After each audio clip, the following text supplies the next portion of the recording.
ఆఫ్ఘన్ విదేశాంగ మంత్రి Aamir Khan ముత్తాకి next week భారత్లో పర్యటించబోతూ ఉన్నారు సార్. ఇప్పటికే ఇండియన్ ఫారెన్ సెక్రటరీ విక్రమ్ మిస్త్రీతో దుబాయ్లో ఈ ఏడాది జనవరిలో ముత్తాకి సమావేశమయ్యారు. ఏంటి సార్ ఆఫ్ఘన్ విదేశాంగ మంత్రి అమీర్ ఖాన్ ముత్తాకి భారత్ పర్యటన ఇంపార్టెన్స్ ఏంటి? అంటే ఆఫ్ఘాన్ మంత్రి భారత్లో పర్యటిస్తే ఇంపార్టెన్స్ ఏం లేదు. తాలిబాన్ మంత్రి పర్యటిస్తున్నాడు, అదే ఇంపార్టెన్స్. ఆఫ్ఘనిస్తాన్ అంటే ఒక దేశము, ఒక దేశానికి సంబంధించిన మంత్రి రావడం ఆశ్చర్యం లేదు. ఇక్కడ ఆఫ్ఘనిస్తాన్లోని తాలిబాన్ ప్రభుత్వాన్ని మనం ఇప్పటికీ కూడా గుర్తించలేదు. తాలిబాన్ ఒక భయంకరమైన మతోన్మాద సంస్థ, తీవ్రవాద సంస్థ, ఇస్లామిక్ టెర్రరిస్ట్ ఆర్గనైజేషన్ తాలిబాన్. భారతదేశం అండర్స్టాండింగ్ అది.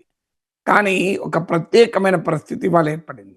మనకు నచ్చినా నచ్చకపోయినా ఆఫ్ఘనిస్తాన్లో ఇస్లామిక్ రిపబ్లిక్ ఆఫ్ ఆఫ్ఘనిస్తాన్లో తాలిబాన్లు రాజ్యం వెళ్తున్నారు. మీకు అంతకుముందు తాలిబాన్ 1.0, ఇది ఇప్పుడు తాలిబాన్ 2.0.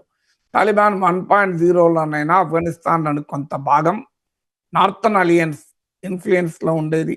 ఆ నార్థన్ అలియన్స్కు రష్యా, ఇరాన్తో సహా భారత్ కూడా మంచి సంబంధాలు ఉండేవి. కానీ ఇప్పుడు దాదాపు ఆఫ్ఘనిస్తాన్ యావత్తు తాలిబాన్ల చేతికి వచ్చింది. అందువల్ల ఆఫ్ఘనిస్తాన్ ప్రజలకు మన కమిట్మెంట్ ఉంది, డెవలప్మెంట్ రీత్యా ఇతరత్ర కూడా. ఆఫ్ఘనిస్తాన్కు భారతదేశానికి చారిత్రక సంబంధాలకు కూడా ఉన్నాయి. ఖాన్ అబ్దుల్ గఫార్ ఖాన్ ఫ్రంటియర్ గాంధీ అని పిలిచేవాళ్ళు. సో ఆఫ్ఘనిస్తాన్ పునర్నిర్మాణంలో భారతదేశానికి పాత్ర కూడా ఉంది. ఆఫ్ఘనిస్తాన్ పార్లమెంట్ భవనానికి కూడా ఇండియానే నిర్మించింది. సో అందువల్ల ఒకటి, ఆఫ్ఘనిస్తాన్లో ఎవరు పాలించాలన్నది భారత్ నిర్ణయించలేదు.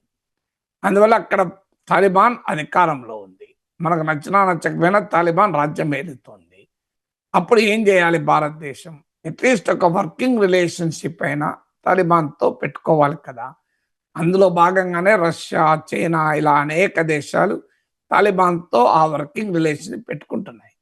రెండవది, ఇటీవల పరిణామాలు ఏంటంటే కీలకంగా పాకిస్తాన్కు తాలిబాన్కు మధ్య వచ్చిన విభేదాలు. ఇది చాలా geopolitically significant for India. Taliban అంటే ఎవరో కాదు, పాకిస్తాన్ సృష్టించినటువంటి కిరాయి ముక్కనే. వారు పాకిస్తాన్ మద్రాసాలో శిక్షణ పొందినటువంటి మతోన్మాద తీవ్రవాద ముక్కలు. కానీ తాలిబాన్లు అక్కడే అధికారంలోకి వచ్చాక పాకిస్తాన్కు తాలిబాన్కు మధ్య తీవ్రమైన విభేదాలు వచ్చాయి. తాలిబాన్లో భాగమైన హకానీ నెట్వర్క్ అంటారు, సిరాజుద్దీన్ హకానీ, ఆయన ఇప్పుడు ఆఫ్ఘనిస్తాన్లో హోంమంత్రిగా కూడా చేస్తున్నారు.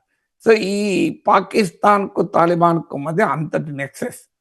కానీ కాలక్రమేణ ఏం జరిగిందంటే ఆఫ్ఘనిస్తాన్లో తాలిబాన్ల అధికారంలోకి వచ్చాక డురాండ్ లైన్, ఆఫ్ఘనిస్తాన్ పాకిస్తాన్ మధ్య సరిహద్దు అది.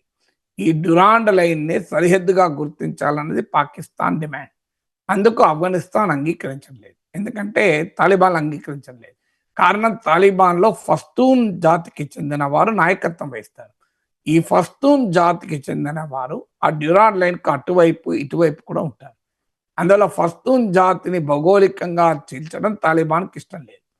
అలాగే టెహ్రీక్ తాలిబాన్ పాకిస్తాన్ అనేది ఖైబర్ పఖ్తూన్ఖ్వా రాష్ట్రంలో ఒక రకంగా సమాంతర పాలన చేస్తుంది. పాకిస్తాన్ బలగాలపైన దాడులు చేస్తుంది, పాకిస్తాన్ కూడా వాళ్ళపైన దాడులు చేస్తుంది.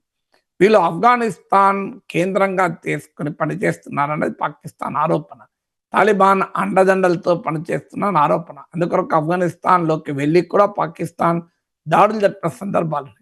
తాలిబాన్ దాన్ని ఖండిస్తుంది. మాకేమీ సంబంధం లేదు, ఐడియాలజికల్గా మాతో ఒక సంబంధం ఉన్న వాళ్ళే తప్ప రియల్గా ప్రాక్టికల్ సంబంధాలు మాకు లేవని వాళ్ళ వాదన.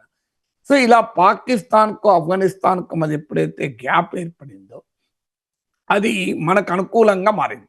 అందుకే మీరు పహల్గామ్ దాడుల్ని తాలిబాన్ ఖండించింది. ఆపరేషన్ సింధూర్ సమయంలో కూడా భారత్ వైపు అనుకూల వైఖరిని తాలిబాన్ తీసుకుంది. అది భారత్కు వచ్చినటువంటి జియో పొలిటికల్ చేంజ్. ఇది ఇండియా తాలిబాన్ల రిలేషన్లను మరింత ముందుకు తీసుకెళ్ళ చేసింది. ఆఫ్ఘనిస్తాన్లో రేర్ ఎర్త్ మెటల్స్ ఉన్నాయి, చైనీస్ ఇన్ఫ్లుయెన్స్ ఉంది, చాలా వ్యూహాత్మకమైన ప్రాంతము, అటు సెంట్రల్ ఏషియా, ఇటు ఇరాన్. సో అందువల్ల ఆ కీలకమైన ప్రాంతంలో పాకిస్తాన్ ప్రాబల్యానికి చెక్మేట్ చేయడానికి కూడా ఆఫ్ఘనిస్తాన్లో ఉన్న తాలిబాన్తో సంబంధాలు భారత్కు ఉపయోగపడతాయి. ఎందుకంటే ఇటీవల సౌదీ అరేబియా, పాకిస్తాన్ల మధ్య కుదిరినటువంటి రక్షణ ఒప్పందం, కాంప్రిహెన్సివ్ మ్యూచువల్ డిఫెన్స్ అగ్రిమెంట్ కానీ, అరబ్ ఇస్లామిక్ నాటోను ఏర్పాటు చేయాలనే ప్రతిపాదన 40 దేశాల సమావేశం ఖతార్లో జరిగింది. ఈ సమావేశంలో కూడా పాకిస్తాన్ పాత్రధారి.